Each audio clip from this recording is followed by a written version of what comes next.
समृद्धी महामार्गावरील 5व्या आणि शेवटच्या टप्प्याचं लोकार्पण मुख्यमंत्र्यांच्या हस्ते झालं। यामुळे नाशिक मुंबई हा जवळपास 4 तासांचा रस्ते प्रवास अवघ्या 2.5 तासांवर येऊन ठेपलाय। नाशिकमधील समृद्धी महामार्गाच्या इगतपुरी बोगद्याच्या टोकापासून ते समृद्धी महामार्गावरील मुंबईचे नवे प्रवेशद्वार असलेल्या अंबुर्जे बोगद्यापर्यंतची ही वेगवान सफर झी24 तासच्या प्रेक्षकांसाठी। नाशिक पासून मुंबईला जाताना किती वेळ लागतो याबद्दलचा ग्राउंड रिपोर्ट बघणार आहोत आणि यासाठी आपण निघालो आहोत नाशिकहून इगतपुरीकडे। इगतपुरी टनेल पर्यंत आपण किती वेळ लागतोय आणि काय काय अडचणी येतात हे समजून घेणार आहोत।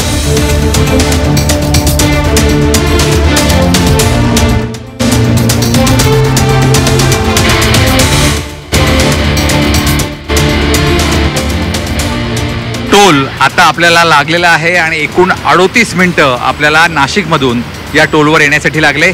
समृद्धी महामार्गाचा हा टोल आहे, इथून आपलं रीडिंग होईल आणि त्यानंतर मुंबईकडे प्रवास सुरू होईल।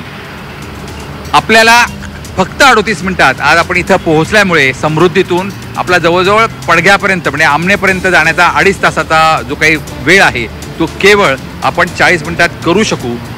माझी सहकारी मनश्री पाठक आता आपल्याला पुढील रस्त्याचा आढावा देईल आणि नेमका किती वेळ लागतो ते आपल्याला सांगेल।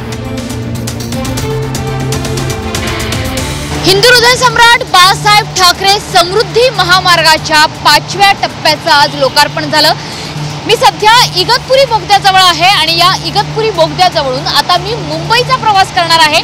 त्याच्यामुळे आता मुंबईकडे जाताना तुम्हाला प्रवास करायचा असेल तर वाहतुकीच्या कोंडीचा अडथळा तर नाही, शिवाय प्रवासाचा वेळ सुद्धा वाचणार आहे। सध्या माझ्या घड्याळामध्ये वाजलेले आहेत 5:15 आणि आता आपण बघणार आहोत की किती वेळामध्ये मी मुंबईत पोहोचू शकते। तर इगतपुरी बोगद्याजवळून आपण प्रवास सुरू करतो आहोत थेट मुंबईच्या दिशेने। बघूयात,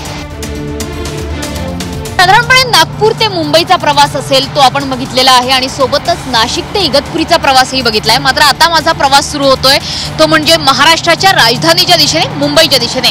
हा इगतपुरी बोगदा आहे आणि आजूबाजूला तुम्ही बघता आहात की योग मुद्रेतली काही चित्र आपल्याला बघायला मिळतील। अतिशय सुशोभित, अतिशय सुंदर अशा पद्धतीने या बोगद्याचं दृश्य सुद्धा आपल्याला बघायला मिळतं। मुंबई आहे इथून 166 किलोमीटरवर आणि हा इगतपुरी बोगदा आपण बघतो आहोत। या ठिकाणी प्रवासाचा ताशी वेग हा आपल्याला मर्यादित देण्यात आलेला आहे, तो म्हणजे 80 ते 100 किलोमीटर पर्यंतचा प्रवासाचा ताशी वेग असू शकतो। जर बोगद्यामध्ये कुठली आपत्कालीन परिस्थिती उद्भवली तर या ठिकाणाहून बाहेर पडण्यासाठी आपत्कालीन दरवाजे सुद्धा दिले आले आहेत। एक महत्त्वाची यंत्रणा या बोगद्यांमध्ये वापरण्यात आलेली आहे ती म्हणजे जर या बोगद्यांमधलं तापमान 60 डिग्री सेल्सिअस पर्यंत पोहोचलं तर त्यावेळेस अग्नी प्रतिबंधक उपाययोजनेतले सगळे स्प्रिंकल्स हे कार्यान्वित होतील आणि अक्षरशः या बोगद्यामध्ये पाऊस पडायला लागेल की जेणेकरून आपल्याला बोगद्याच्या आतलं तापमान हे नियंत्रित करता येईल। जेव्हा बोगद्याच्या आतलं तापमान हे 30 डिग्री सेल्सिअस इथपर्यंत खाली आलेलं असेल तेव्हा हे स्प्रिंकलर आपोआप बंद होतील।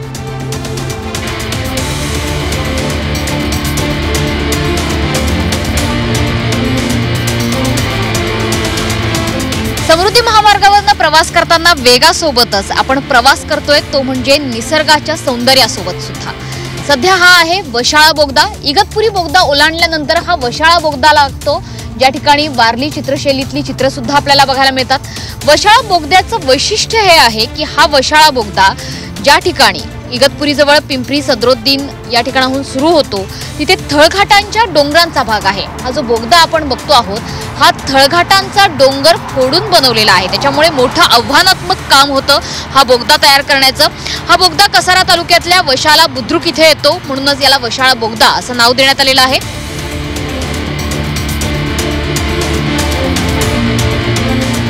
समृद्धी महामार्गाचं वैशिष्ट्य म्हणजे समृद्धी महामार्ग तुम्हाला निसर्गाचं अद्भुत दर्शन घडवतो। समृद्धी महामार्गाची वैशिष्ट्य म्हणजे इथे बोगदे तर आहेच, इंटरचेंज आहेत, मात्र त्यासोबतच एक महत्त्वाचे उंच असे पूल देखील आहेत। सध्या ज्या पुलावर मी उभी आहे हा पूल आहे शिवण पद्धतीचा पूल। खर्डीजवळ एक मोठी दरी आहे आणि या दरीवर तब्बल 84 मीटर उंचीचा बॅलन्स कॅन्टिलिव्हर म्हणजे शिवण पद्धतीने उभा करण्यात आलेला पूल उभारलेला आहे. ज्या पुलावर सध्या मी उभी आहे तोच हा पूल. हा शिवण पद्धतीने कसा उभा केलाय तर इतक्या उंचीच्या पुलासाठी क्रेनच्या साहाय्यानं गर्डर बसवण्यात आले.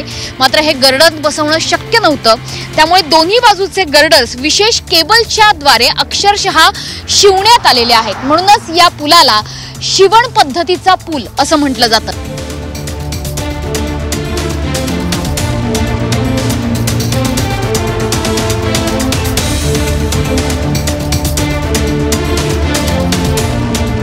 सुरू केला होता इगतपुरी बोगद्याहून साधारणतः 5:15 वाजता आणि आता माझ्या घड्याळात वाजता आहेत 6. म्हणजे अवघ्या पाऊण तासामध्ये मी अंबरजे बोगद्यापर्यंत येऊन पोहोचलेली आहे. अंबरजे बोगदा तुम्ही बघता आहात, ज्यावर लिहिलेलं आहे वेलकम टू मुंबई. मुंबईमध्ये तुमचं स्वागत आहे. इगतपुरी बोगद्यापासून अंबरजे बोगद्यापर्यंतचा हा प्रवास साधारणतः पाऊण तासात झाला. अर्थातच हिंदू हृदय सम्राट बाळासाहेब ठाकरे महाराष्ट्र समृद्धी महामार्गाद्वारे आणि मुंबईचं दृश्य दाखवणारा हा समुद्राचं चित्र सुद्धा काढलेलं आहे आणि सोबतच गेटवे ऑफ इंडियाचं चित्र सुद्धा आपल्याला बाहेर बघायला मिळालं. त्यामुळे आता समृद्धी महामार्गावरून मुंबईच्या दिशेने जाणारा प्रवास हा सुसाट वेगानं, सुरक्षित आणि सोबतच निसर्गरम्य दृश्यांच्या साथीनं होतोय.